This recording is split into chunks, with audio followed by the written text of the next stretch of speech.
Students, welcome back to my channel के commerce classes. आज का जो वीडियो है वो स्पेशल है सेमेस्टर 2 BBMQ यूनिवर्सिटी के स्टूडेंट्स लोग के लिए।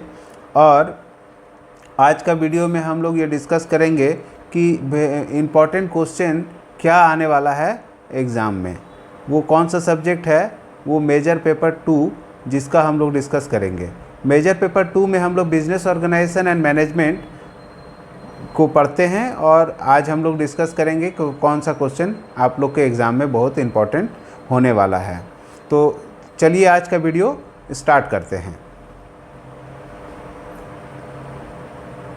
फर्स्ट क्वेश्चन है define business and explain the classification of business activity. Hindi में क्वेश्चन क्या है, व्यावसायिक को परिभाषित कीजिए और व्यावसायिक क्रियाओं का वर्गीकरण करें। इसको आप लोग अच्छे से तैयार कर लेना। हल्का सा थोड़ा सा हम इसके बारे में आपको बता देते हैं। बिज़नेस क्या होता है। बिज़नेस वैसे एक्टिविटी को बोलते हैं जिससे हम लोग क्रय विक्रय करके लाभ कमाने का प्रयत्न करते हैं, कोशिश करते हैं। ऐसा जो भी क्रिया करते हैं, ऐसा कोई भी एक्टिविटी करते हैं जिससे लाभ कमाया जा सकते हैं, इसको हम लोग बिज़नेस बोलते हैं। ठीक है।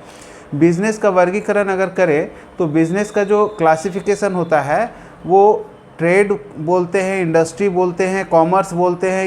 ये उसका क्लासिफिकेशन है। बिज़नेस को बहुत तरीक़ा से हम लोग बोल सकते हैं, जैसे ट्रेड करना या फिर व्यापार के सहायक क्रिया जो होते हैं, एक्सेलरीज टू ट्रेड जो भी होते हैं, ये सब बिज़नेस के प्रकार होते हैं। अब ट्रेड का मतलब तो जानते हैं कि देश के अंदर करना, देश के बाहर भी जो करते हैं वो भी ट्रेड होता है। आप किसी राज्य के अंदर करते हैं, अंतर्राष्ट्रीय व्यापार हो सकता है, आपका आयात निर्यात का व्यापार हो सकता है।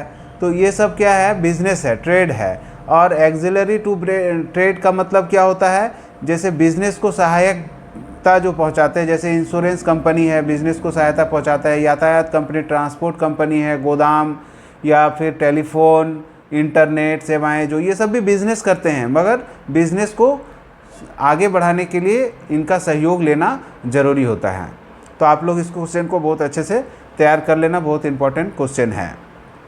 सेकंड क्वेश्चन है what do you know about the social responsibility of business. Social responsibility of business क्या है, ये आपको समझाना है। और साथ में ये भी बताना है कि what are the responsibilities of the business towards different interest groups. व्यवसाय के सामाजिक उत्तरदायित्व से आप क्या समझते हैं, व्यवसाय के विभिन्न वर्गों के प्रति क्या उत्तरदायी है। भाई किसका उत्तरदायी है, उत्तरदायित्व किसका बनता है, व्यापार का। आपसे सवाल पूछा गया है कि व्यापार का क्या रिस्पॉन्सिबिलिटी है समाज के प्रति, और समाज में विभिन्न वर्गों के लोग जो रहते हैं उनके प्रति आपका क्या रिस्पॉन्सिबिलिटी है। तो कोई भी व्यापार का सबसे पहला रिस्पॉन्सिबिलिटी है कि वो अपना व्यापार को ठीक ढंग से चलाए, मतलब फर्म जो है वो ठीक से चल सके। दूसरा, आप अगर व्यापार के विभिन्न वर्गों का अगर बात करें तो व्यापार का जो विभिन्न वर्ग होता है वो आपका शेयर होल्डर होता है, कस्टमर होता है, आपका जो लेबर है, वर्कर है, वो लोग होते हैं। उन लोगों के प्रति आपका रिस्पॉन्सिबिलिटी है। और समाज में जो सप्लायर होते हैं उनके प्रति, राज्य के प्रति, गवर्नमेंट के प्रति, ये लोगों के अगेंस्ट में आपको कुछ रिस्पॉन्सिबिलिटी बनता है, उसको आपको लिखना है। आप ये क्वेश्चन भी अच्छे से पढ़ लीजिएगा। थर्ड क्वेश्चन है what do you understand by sole proprietorship, describe its silent feature and explain the features of sole tradership in India. Hindi में क्वेश्चन है एकल स्वामी से आप क्या समझते हैं, इसकी विशेषताओं का वर्णन कीजिए, और भारत में एकाकी व्यापार का भविष्य क्या है, वर्णन कीजिए। तो ये क्वेश्चन भी बहुत इम्पॉर्टेंट है। सोल प्रोप्राइटरशिप का मतलब होता है ऐसा व्यापार जिसमें जो उसका मालिक होता है वो एक ही होता है, उसका सारा कार्यभार एक ही व्यक्ति पर डिपेंड रहता है और लाभ भी एक ही आदमी लेता है। मतलब लाभ जो भी होता है वो एक ही आदमी यूज़ कर लेता है, मतलब ले लेता है। तो ऐसे बिजनेस को हम लोग सोल प्रोप्राइटरशिप बिजनेस बोलते हैं, एकाकी व्यापार बोलते हैं। इसकी विशेषता अगर बात करें विशेषता का, तो एकाकी स्वामी होता है, इसमें एक ही मालिक होता है, असीमित दायित्व होते हैं ऐसे बिजनेस का, वैधानिक शिष्टाचारों से मुक्त होते हैं, मतलब लीगल ऑब्लिगेशंस बहुत कम होते हैं। आपका पूंजी का जो होता है वो एक ही आदमी को इन्वेस्ट करना होता है। हाँ, व्यापार का चुनाव भी आप स्वतंत्र ढंग से कर सकते हैं, अपनी मर्जी से कोई भी व्यापार कर सकते हैं क्योंकि मालिक एक ही होता है, ठीक है। और जो कार्य क्षेत्र होता है वो निर्धारित सीमा तक ही होता है, बहुत ज़्यादा दूर तक आप इसका बिजनेस नहीं कर सकते हैं। ये सब कुछ विशेषताएं होती है। क्या भारत में एकाकी व्यापार का कुछ भविष्य क्या है? भाई, भारत में एकाकी व्यापार का भविष्य तो बहुत ही इम्पॉर्टेंट है। एकाकी व्यापार बिजनेस भारत के लिए, क्योंकि भारत एक ऐसा राज्य है जहाँ पर पूंजी की कमी है, जनसंख्या बहुत अधिक मात्रा में है, तो रोजगार का साधन बहुत कम है। तो एकाकी व्यापार करके बहुत लोग अपना जीविका चलाते हैं। बाज़ार जो है वो सीमित है, बहुत बड़ा बड़ा मार्केट हम लोग के यहाँ नहीं पाया जाता है, छोटे छोटे व्यापार है। बहुत सारे जगह जो शहर नहीं है, गाँव में बसे हुए हैं, जिसके कारण हम लोग का जो एकाकी व्यापार है वो बहुत इम्पॉर्टेंट है भारत के लिए। और भारत में अगर एकाकी व्यापार है तो बहुत लोगों को रोज़गार भी मिलता है। तो इसके आधार पर हम बोल सकते हैं कि एकाकी व्यापार हम लोग के लिए इम्पॉर्टेंट है। Fourth question, what is leadership? Describe it main characteristic and explain qualities of a good leader. नेतृत्व क्या है, इसकी प्रमुख विशेषताओं का वर्णन करें और एक अच्छे नेता के मुख्य गुणों का विस्तार में बताएं। भाई, लीडरशिप क्या होता है? लीडरशिप का मतलब होता है एक ऐसा व्यक्ति जो सामूहिक हित को पूरा करने के लिए संप्रेषण के माध्यम से, मतलब एक दूसरे को कम्युनिकेट करके व्यक्तियों को प्रभावित करते हैं और अपने योग्यता से उस व्यक्तियों को अपने जो लक्ष्य है उसको पाने के लिए, सामूहिक हित को प्राप्त करने के लिए लोगों को प्रेरित करके अपना लक्ष्य को पाना नेतृत्व करना बोलते हैं। और नेतृत्व का जो विशेषता होता है वो होता है जैसे अन्य व्यक्तियों द्वारा अनुसरण करना, मतलब आपको कोई फॉलो करेगा, आपका कोई फॉलोअर है तो आप नेतृत्व कर सकते हैं। नेता स्वयं क्रियाशील होता है। जो नेता होता है वो अपने आप में वो क्रियाशील होता है, वो बैठा हुआ नहीं रहता है, वो लोगों को मदद करता है, लोगों के लिए काम करता है, वो उसको हम लोग नेतृत्व करना बोलते हैं। परिस्थितियों का ध्यान रखना,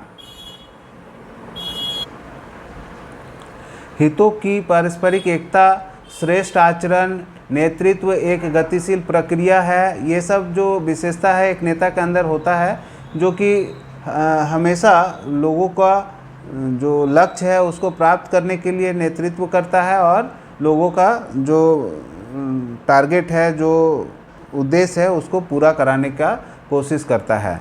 तो एक अच्छा नेता का आवश्यक गुण क्या है, मुख्य गुण क्या है? एक नेता बनने में जो नेता होते हैं उनके इंटरनल गुण क्या होते हैं, ये भी आपसे पूछा जा सकता है। तो एक अच्छा नेता का जो क्वालिटीज़ होता है वो है नेतृत्व करता होना चाहिए, उसके अंदर वो नेतृत्व करने का पावर होना चाहिए, मतलब समूह को डील करने का पावर होना चाहिए, उत्तरदायित्व होना चाहिए, वो रिस्पॉन्सिबल होना चाहिए, योग्यता एवं तकनीक सामर्थ्य होना चाहिए, मतलब उसके अंदर वो क्वालिटी होना चाहिए, एजुकेशन होना चाहिए, या फिर आप बोल सकते हैं उसको टेक्निकल नॉलेज होना चाहिए, वो उसके अंदर सुफूर्ति होना चाहिए, सहीनता होना चाहिए, मतलब सहन शक्ति होना चाहिए, ठीक है। आत्मविश्वास से भरा होना चाहिए, अनुभूति होना चाहिए, मतलब उसको ऐसा अनुभव होना चाहिए कि वो किसी भी फॉलोअर का बात वो समझ सके और उसका समूह को नेतृत्व कर सके। साहसी होना चाहिए। और कम्युनिकेशन में तो वो एक्सपर्ट होना चाहिए, मतलब एक दूसरे से कम्युनिकेट करने में उसमें एक्सपर्टनेस होना चाहिए। तो ये सब कुछ गुण अगर है तो वो व्यक्ति आराम से वो क्या बोलते हैं उसको नेतृत्व करने का क्वालिटी हो सकता है। पांचवा क्वेश्चन है, define organisation, explain the features of organisation and explain the essential requirement of a ideal और साउंड ऑर्गेनाइजेशन। संगठन की परिभाषा दीजिए तथा संगठन की विशेषताओं को लिखें और एक आदर्श या अच्छे संगठन के लिए आवश्यक बातों को लिखें। ये क्वेश्चन बहुत इंपॉर्टेंट है। संगठन किसे बोलते हैं? एक ऐसा संस्था जिसमें बहुत सारे लोग मिलके काम करते हैं, मैत्रीपूर्ण ढंग से काम करते हैं और सबका उद्देश्य एक होता है, ऐसे लोगों का समूह को संगठन बोलते हैं। ठीक है। संगठन की जो विशेषता होनी चाहिए, वो पहला विशेषता है कि संगठन प्रबंध का एक तंत्र है, मतलब मैनेजमेंट का एक बहुत इंपॉर्टेंट टूल्स के रूप में काम करती है। संगठन यह एक प्रक्रिया है, इट इज़ अ प्रोसेस। संगठन क्या होता है? एक प्रक्रिया होता है जो कि हम लोग का हमेशा चलते रहता है। संगठन में लोग आते रहते हैं, जाते रहते हैं। संगठन एक साधन है, साध्य नहीं है। संगठन से क्या होता है? हम लोग कुछ हासिल कर सकते हैं, एक साधन है, उसके मदद से कुछ हम लोग पा सकते हैं। एक साध्य नहीं है, मतलब डायरेक्ट हम लोग यूज़ नहीं कर सकते हैं। संगठन प्रबंध का एक महत्वपूर्ण कार्य है। संगठन क्या है? प्रबंध का एक महत्वपूर्ण काम है। ठीक है। मतलब अगर मैनेजमेंट करेंगे तो इम्पोर्टेंट काम है कि आप एक संगठन बनाना होगा। संगठन का एक ढांचा होता है जिसके आधार पर हम लोग ऑर्गेनाइजेशन बनाते हैं, संगठन बनाते हैं। संगठन एक प्रणाली है, संगठन व्यक्तियों का समूह है, संगठन उद्देश्यात्मक होता है। ये सब कुछ विशेषता था जो एक संगठन को पहचानने के लिए काफ़ी है। ठीक है। अब बात उठता है कि एक संगठन को मतलब आइडियल ऑर्गेनाइजेशन क्या होना चाहिए, मतलब एक ऑर्गेनाइजेशन बनाएंगे तो उसमें आइडियल रिक्वायरमेंट क्या होता है? तो पहला कि उद्देश्य की प्राप्ति होना चाहिए, वहाँ पर एक उद्देश्य होना चाहिए। कार्यों को स्वस्थ सामूहिकरण होना चाहिए, जो काम है उसको हारमोनियस ढंग से, हारमोनियस ग्रुपिंग ऑफ फंक्शन होना चाहिए। कर्तव्य एवं दायित्व का स्पष्ट आवंटन होना चाहिए, कौन सा सदस्य क्या काम करेंगे, किसका क्या दायित्व होगा, ये पूरा क्लियर होना चाहिए। नियंत्रण की उचित सीमा होना चाहिए। विकास एवं विस्तार की व्यवस्था होना चाहिए। हाँ, अब विकसित हो सके ऑर्गेनाइजेशन के लोग, ऐसा होना चाहिए। फर्म बड़ा हो सके, विस्तारित हो सके, मतलब उसको डेवलपमेंट हो सके, एक्सपेंशन हो सके फर्म का, ऐसा उद्देश्य होना चाहिए संगठन का। प्रभावशाली संदेश वाहन होना चाहिए। कम्युनिकेशन सिस्टम अच्छा होना चाहिए ताकि एक दूसरे से मिलजुल के लोग काम कर सकें। कार्य संतुष्टि का विकास होना चाहिए, मतलब वो प्रमोशन ऑफ जॉब सेटिस्फैक्शन होना चाहिए। कोऑर्डिनेशन तो बहुत बढ़िया होना चाहिए ताकि एक ऑर्गेनाइजेशन के लोग आपस में मिलकर अच्छे से काम कर सके। स्टेबिलिटी होना चाहिए, कोई भी लोग जो है संगठन के अंदर वो स्टेबल होना चाहिए, कभी भी वो उसको फर्म से निकाल देंगे कभी ले आएंगे, ऐसा नहीं होना चाहिए। उसको लॉन्ग टर्म पीरियड तक काम मिलना चाहिए, तभी एक अच्छा ऑर्गेनाइजेशन काम कर सकता है। तो ये सब कुछ आइडियल इसेंशियल रिक्वायरमेंट था जो एक ऑर्गेनाइजेशन के लिए ज़रूरी था। छठा क्वेश्चन है, what is planning, discuss it's characteristic and nature. नियोजन क्या है, इसकी विशेषता एवं प्रकृति का वर्णन करें। आप तो पहले से जानते हैं कि प्लानिंग क्या है, क्योंकि ये 12th क्लास का टॉपिक है। प्लानिंग के बिना कोई भी काम मैनेजमेंट का नहीं हो सकता है। जब भी मैनेजमेंट सिस्टम डेवलप किया जाता है तो सबसे पहले प्लानिंग किया जाता है, उसके बाद ही आप ऑर्गेनाइजेशन बनाते हैं, फिर स्टाफिंग करते हैं। तो planning is a important part of A management and discuss इस कैरेक्टरिस्टिक। इसका विशेषता क्या है? पहला विशेषता ये हो सकता है कि नियोजन प्रबंध का एक प्रथम कार्य है। ये तो भाई प्राइमरी फंक्शन ऑफ मैनेजमेंट होता है। नियोजन एक नियंत्रित प्रक्रिया है, ये एक कंटिन्यूस निरंतरित प्रक्रिया है। नियोजन क्या है? कंटिन्यूस प्रोसेस है, ये निरंतर चलता रहता है। ठीक है। आपको जो प्लानिंग होता है इस पर से भी होता है, मतलब ये फ्यूचर के बारे में सोचते हैं। ये हम लोग फ्यूचर में क्या करना है उसके बारे में हम लोग करते हैं। इसकी विशेषता है कि हम लोग पास्ट के बारे में प्लानिंग नहीं कर सकते, वो फ्यूचर के लिए ही होता है। नियोजन निर्धारित उद्देश्यों के लिए होता है, लक्ष्य पहले से डिसाइड किया हुआ रहता है, उसकी पूर्ति के लिए हम लोग नियोजन करते हैं, मतलब प्लानिंग करते हैं। नियोजन एक बौद्धिक प्रक्रिया है, इसको हम लोग बुद्धि से, दिमाग से यूज़ करते हैं, और यहाँ कहीं दुकान में प्लानिंग नहीं मिलता है, इसको अपने से सोच के करना पड़ता है। नियोजन पूर्वानुमान पर आधारित होता है, ये फॉरकास्टिंग पर आधारित होता है। प्लानिंग आप पहले कुछ फॉरकास्ट करेंगे तभी आप प्लानिंग कर सकते हैं, अदरवाइज प्लानिंग नहीं कर सकते हैं। आप सोचने का शक्ति नहीं है, भविष्य में क्या होने वाला है इसका अनुमान नहीं लगा सकते हैं, तो आप प्लानिंग नहीं कर सकते। नियोजन वैकल्पिक प्रक्रियाओं से सर्वोत्तम क्रिया का चुनाव होता है। जो अल्टरनेटिव ऑप्शन आपके पास है उसमें से जो बेस्ट ऑप्शन है उसको चुनने के लिए हम लोग प्लानिंग करते हैं। इसीलिए बोलते हैं planning is the selection of the best among alternative course of action. नियोजन योजना की एकता है। Planning is the unity of A plan. ये सब कुछ विशेषता है जो प्लानिंग के लिए प्लानिंग को पहचाना जा सकता है कि ये सब अगर फीचर्स है तो समझ जाइए कि क्या हो रहा है, वहाँ प्लानिंग हो रहा है। 7वां क्वेश्चन है explain the principle of management as propounded by Henri Fayol. Henri Fayol द्वारा प्रतिपादित प्रबंध के सिद्धांतों का वर्णन करें। आपको ये क्वेश्चन भी नया नहीं है, जिन लोगों ने कॉमर्स पढ़ के आईकॉम करके बीकॉम में आए हैं उन लोगों के लिए ये आसान क्वेश्चन होगा। जो साइंस पढ़ के आए हैं, आर्ट्स पढ़ के आए हैं, वो उन लोगों के लिए कॉमर्स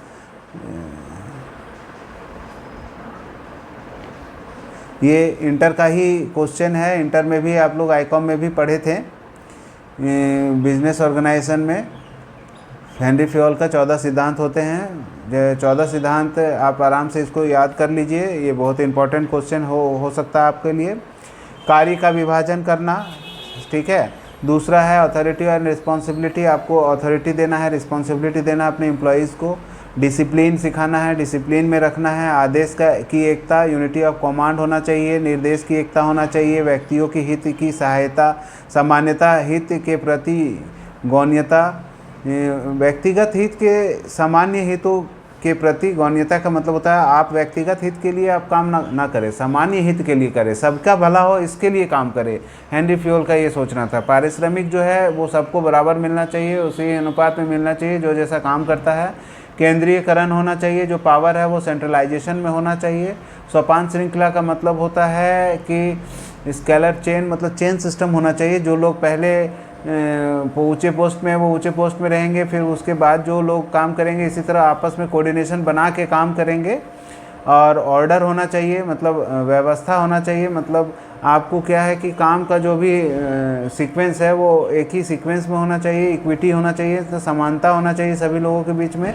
सभी वर्गीयों के कार्य काल में स्थायित्व होना चाहिए, मतलब स्टेबिलिटी होना चाहिए सभी लोगों के, जो एम्प्लॉयज़ है, स्टाफ्स है। हाँ, और पहलपन, मतलब कोई भी व्यक्ति आपको सजेशन दे सके ऐसा सिस्टम आपको डेवलप करके रखना है, ताकि एक छोटा से छोटा मजदूर भी आपको कुछ सलाह दे तो हो सकता है आपके लिए वो इम्पॉर्टेंट हो जाए। सहयोग की भावना होना चाहिए। ये 14 सिद्धांत आप आराम से एकदम बहुत ही इम्पॉर्टेंट है, आप याद कर लीजिए, आपका एग्ज़ाम के लिए बहुत लाभकारी हो सकता है। 8वां क्वेश्चन है explain the merits and demerits of joint stock company. संयुक्त पूंजी वाली कंपनी के गुण दोषों को लिखना है आपको, ठीक है। ये भी इम्पॉर्टेंट क्वेश्चन है आपका।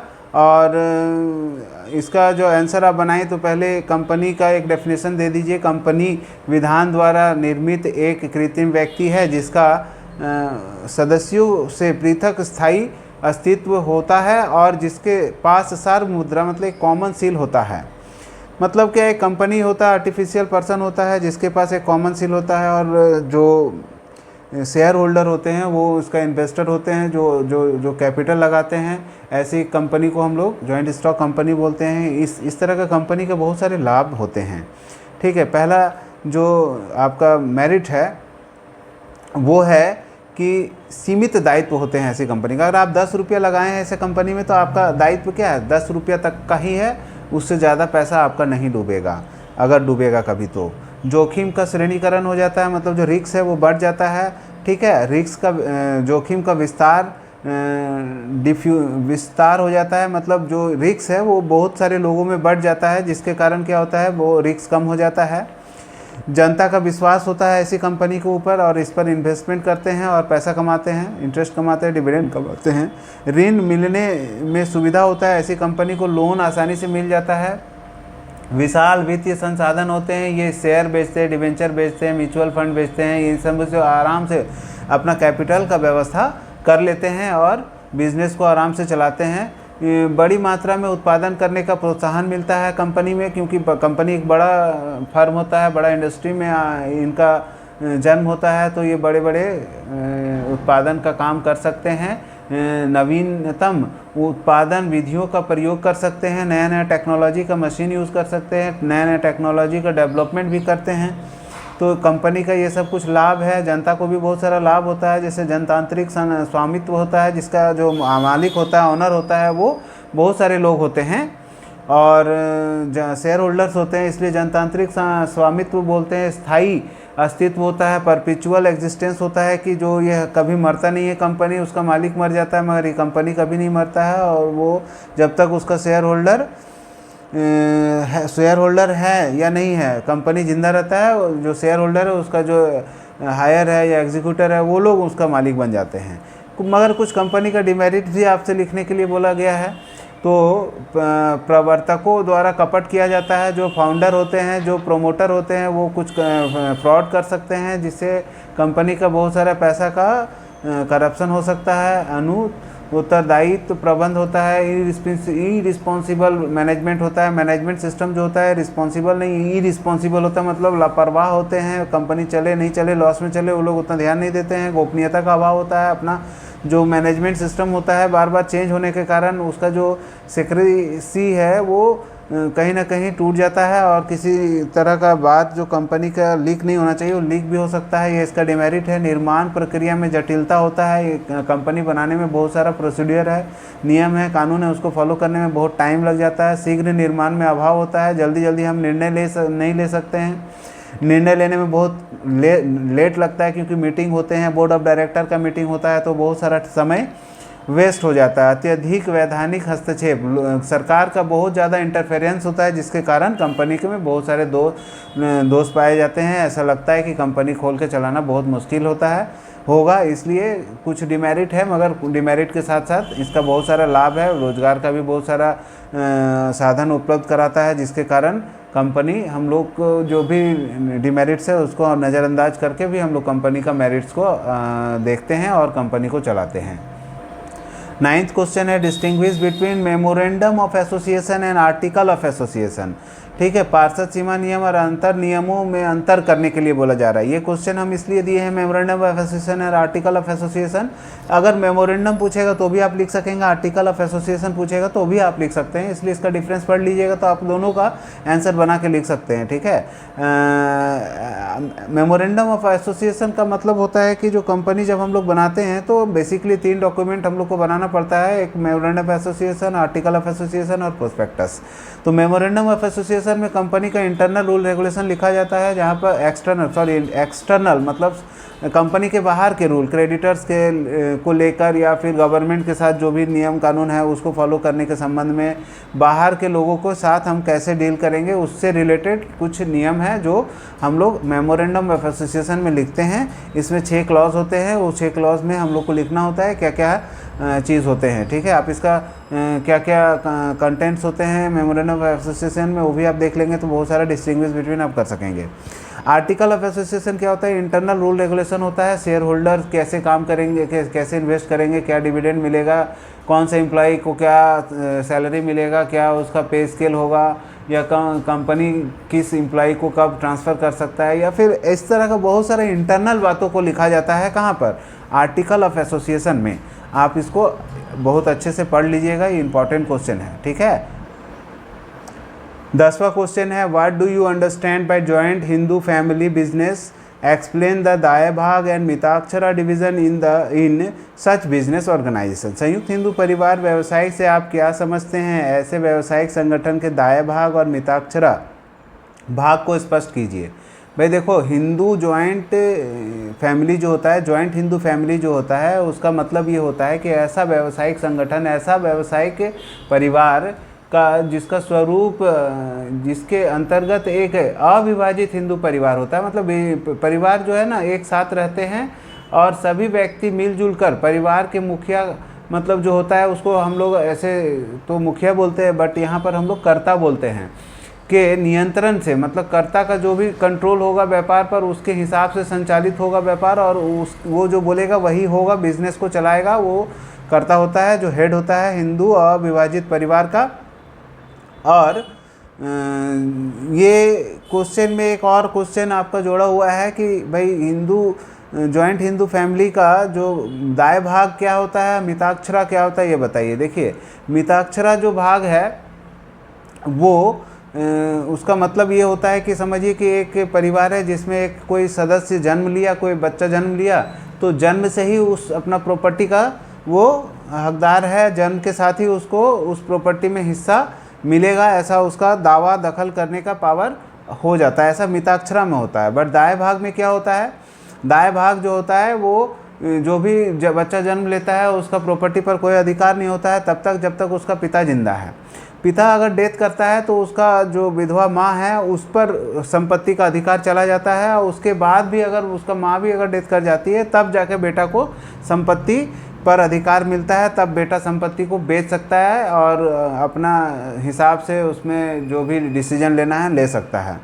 बट मिताक्षरा में ऐसा नहीं है। मिताक्षरा में क्या है कि जन्म से ही वो उस पर अधिकार रख सकता है। हिंदू अनडिवाइडेड फैमिली मतलब जॉइंट हिंदू फैमिली जो होता है उसका मुख्य दो विशेषता होता है। वो होता है एक सहभागिता का गुण होना चाहिए, मतलब जो सदस्य है वो प्रॉपर्टी पर उसका स्वामित्व होना चाहिए, मतलब वो भी कुछ हिस्सा का मालिक है तो कुछ हिस्सा का मालिक वो है। और जो प्रॉपर्टी है वो कॉमन होना चाहिए, मतलब किसी भी संपत्ति का वो लोग दखल भोग कर रहा है तो वो सब मिल के कर रहा है, एक आदमी अकेला नहीं कर रहा है, मतलब सभी का अधिकार होगा। बेचेंगे तो सबका सिग्नेचर करना होगा, ऐसा जॉइंट हिंदू फैमिली में होता है। अब क्या है बात है कि इसमें आपको ये भी याद रखना है कि दायां भाग मतलब कहाँ यूज़ होता है, इंडिया के किस भाग में यूज़ होता है, मिताक्षरा कहाँ होता है। तो इसको याद रखने के लिए सबसे आसान है कि मिताक्षरा जो होता है पूरा इंडिया में लागू है, ठीक है। मिताक्षरा जो लॉ है वो पूरा इंडिया में लागू है, बट आसाम, बंगाल और उड़ीसा को छोड़कर। तो भाई आसाम और बंगाल और उड़ीसा में क्या है, ये सब में दाएं भाग जो लॉ है वो यूज़ होता है। बस ये 10 क्वेश्चन है, आप इसको अच्छे से तैयार कर लीजिए। आई होप सो कि इसमें से ही क्वेश्चन आप लोग का आ जाएगा। और इसके अलावा कुछ शॉर्ट नोट है, जैसे एलएलपी मतलब लिमिटेड लायबिलिटी पार्टनरशिप, इसको भी देख लीजिएगा। हाँ, डिसेंट्रलाइजेशन क्या है इसको भी देख लीजिएगा। विकेंद्रीकरण जो बिजनेस ऑर्गेनाइजेशन में यूज़ होता है मैनेजमेंट के समय, डिसेंट्रलाइजेशन, सेंट्रलाइजेशन 2 टॉपिक होता है। Functional organisation, type of organisation में संगठन के जो प्रकार होते हैं वो 4 प्रकार के होते हैं, जिसमें से एक क्रियात्मक संगठन होते हैं, उसको भी आप देख लीजिएगा। नेचर ऑफ प्लानिंग का नेचर क्या होता है, मतलब वो आपको शॉर्ट नोट में लिखना है कि नियोजन के प्रकृति क्या होते हैं, मतलब नेचर ऑफ प्लानिंग क्या होता है, ठीक है। और लास्ट है प्रोस्पेक्टस। कंपनी बनाते समय 3 डॉक्यूमेंट लगता है, जिसमें से एक प्रोस्पेक्टस होता है, मेमोरेंडम ऑफ एसोसिएशन होता है, आर्टिकल ऑफ एसोसिएशन होता है। तो आपको प्रोस्पेक्टस के बारे में बढ़िया से पढ़ लेना है। उम्मीद करते हैं कि आपको ये वीडियो पसंद आया होगा और आपको इससे लाभ भी होगा। आप पूरा भरोसा कर सकते हैं कि ये सब क्वेश्चन में से ही आपको क्वेश्चन आएगा, ठीक है। आप अपने एग्ज़ाम का तैयारी कीजिए, बहुत जल्द ही आपका एग्ज़ाम होने वाला है। Okay, thank you.